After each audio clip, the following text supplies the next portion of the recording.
ভাঙড়ে নিয়ে এবং সেই ভাঙড়ে একটা ব্রিজ উদ্বোধন হচ্ছে, আপনাকে এই ইনভিটেশন দেওয়া হয়। ব্রিজ উদ্বোধন হচ্ছে না, ব্রিজের শিলান্যাস হচ্ছে, কাজ শুরু হবে। এই কাজ যাতে হয়, ভাঙড়ের মানুষের দীর্ঘদিনের যে চাওয়া পাওয়া ছিল বিধানসভায় কেউ সেইভাবে সোচ্চার হয়নি। আমি বিধানসভায় ভাঙড়ের মানুষের জন্য ভাঙড়ের জনপ্রতিনিধি হিসাবে আওয়াজ তুলেছিলাম যে ভাঙড়ের যে সমস্ত কংক্রিটের ব্রিজ আছে, কিছু সংস্কারের প্রয়োজন আছে, কিছু কাঠের ব্রিজ আছে সেগুলোকে কংক্রিটের ব্রিজ করা দরকার, বা কিছু কাঠের ব্রিজ আছে সেগুলোকে সংস্কারের দরকার। এই মর্মে আওয়াজ তুলেছিলাম। সরকারের পক্ষ থেকে যিনি সেচ ও জল দপ্তরের মন্ত্রী তিনি উত্তর দিয়েছিলেন যেগুলো হবে তার একটা কাজ হিসাবে এই ভাঙড়ের এই ব্রিজটি, বড়ালি ব্রিজের কথা বলেছি, চণ্ডীপুরেরও বলেছি, চণ্ডীহাটেরও বলেছি, এই ধরনের আছে। কারণ সরকারি কাজের ক্ষেত্রে সরকারের যে কাজ হবে সেখানে জনপ্রতিনিধিদের থাকাটা স্বাভাবিক, কিন্তু তৃণমূলে না হলে এইগুলো সবটা ধ্বংস করে দিচ্ছে। তো এটা নিয়ে আমার কাছে বড় কথা নয়, ইনভাইট করলো কি করলো না, আমার কাছে বড় পাওনা হচ্ছে এটাই। যারা বলে এতদিন নওশাদ সিদ্দিকী কি করেছে তার প্রমাণ হিসাবে তারাই দেখাচ্ছে যে নওশাদ সিদ্দিকী বিধানসভায় আওয়াজ তুলেছিল এই ভাঙড়ের কাঠের ব্রিজের গুলোর জন্য, এখন সেগুলো কংক্রিটের ব্রিজ হচ্ছে, এটাই তারা প্রমাণ করে দিচ্ছে।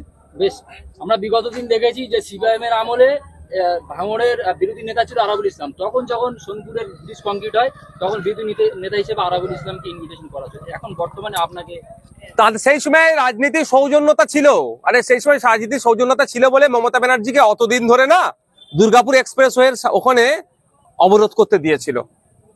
গণতন্ত্র ছিল বলে নন্দীগ্রামে গিয়ে তিনি প্রতিবাদ করতে পেরেছিলেন। আজকের দিনে গণতন্ত্র আছে, আজকে রাজতন্ত্র পরিণত করতে চলেছে। তো এটা কি আমরা গণতন্ত্রকে ফিরিয়ে নিয়ে আসার জন্যই তো নতুন ভাবে রাজনীতির ময়দানে আমরা আসিছি, যে মানুষের রাজনৈতিক পরিচয় বিভেদ থাকতেই পারে, আলাদা থাকতে ভিন্ন পরিচয় হতেই পারে, কিন্তু যেভাবে বিরোধী বলে তাদেরকে দেখে দেওয়া হচ্ছে, বিরোধী বলে কোণঠাসা করা হচ্ছে, এটা বন্ধ করতে হবে। এই ব্রিজের খবর করতে গিয়ে আমাদের একজন সহকর্মী আক্রান্ত হয়েছিল তৃণমূল নেতাদের হাতে, অথচ সেই জায়গাতে সভা করতে রাজনৈতিক ব্যানারে এবং রাস্তা ব্লক করে সাধারণ মানুষ। দেখুন, ওরা একটু অদূরেই তো বিজয়গঞ্জ মেলার মাঠটা ছিল ভাই, ওখানে গেলে তো কোনো অসুবিধা নাই। কেন ওরা এখন সবসময় আর লোককে টাকা দিয়ে আনতে পারছে না, ওরা ভিড় করায় লোককে টাকা দিয়ে ধমকে চমকে। আজকে আমাদের সাথে যে 200-500 লোক আছে, কেউ বলতে পারে 50 টাকা তাকে পেট্রোল দেওয়া হয়েছে, কিন্তু ভালোবেসে। কোনো জায়গায় আমার কাছে ভালোবেসে 100 লোক থাকে, আবার কোনো জায়গায় ভালোবেসে 5000 লোক থাকে, ও নিয়ে আমি চিন্তিত নয়।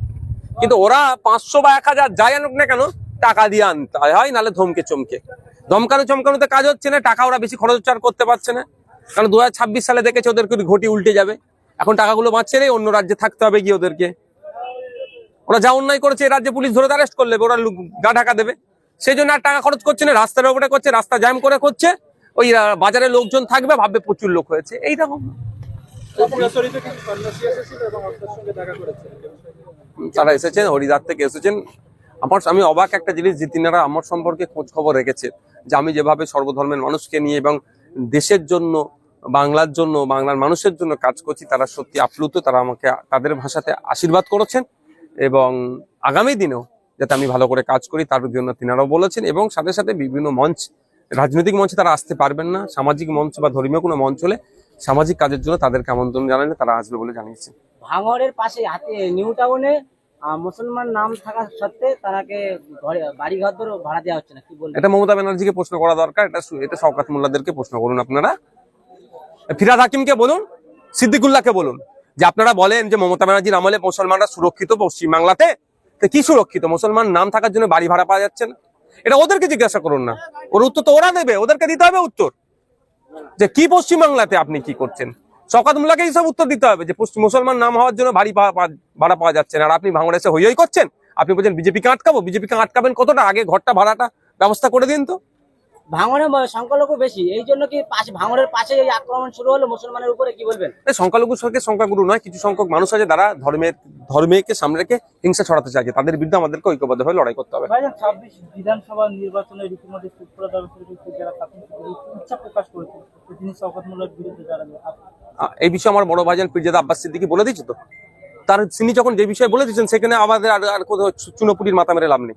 আচ্ছা ভাইজান, একটা প্রশ্ন, ক্যানিং পূর্ব বিধানসভা মাধবপুর এলাকাতে তৃণমূল কংগ্রেসের একটা রাজনৈতিক সভা হয়েছিল, সেখান থেকে বেশ কিছু আইএসএফ সমর্থক কর্মীরা শওকত মোল্লার হাত ধরে তৃণমূল কংগ্রেস এবং গাজী শাহাবুদ্দিন সিরাজি যে শওকত মোল্লার বিরুদ্ধে প্রতিদ্বন্দ্বিতা করেছিল, শওকত মোল্লার টানার বিরুদ্ধে একাধিক অভিযোগ করেছে। যে অসত্য কথাগুলো বলেছে সেই নিয়ে আমাদের আইনি নোটিশ করা হচ্ছে, ওনাকে আবার কোর্টে হাজির করাবো, এক নম্বর কথা।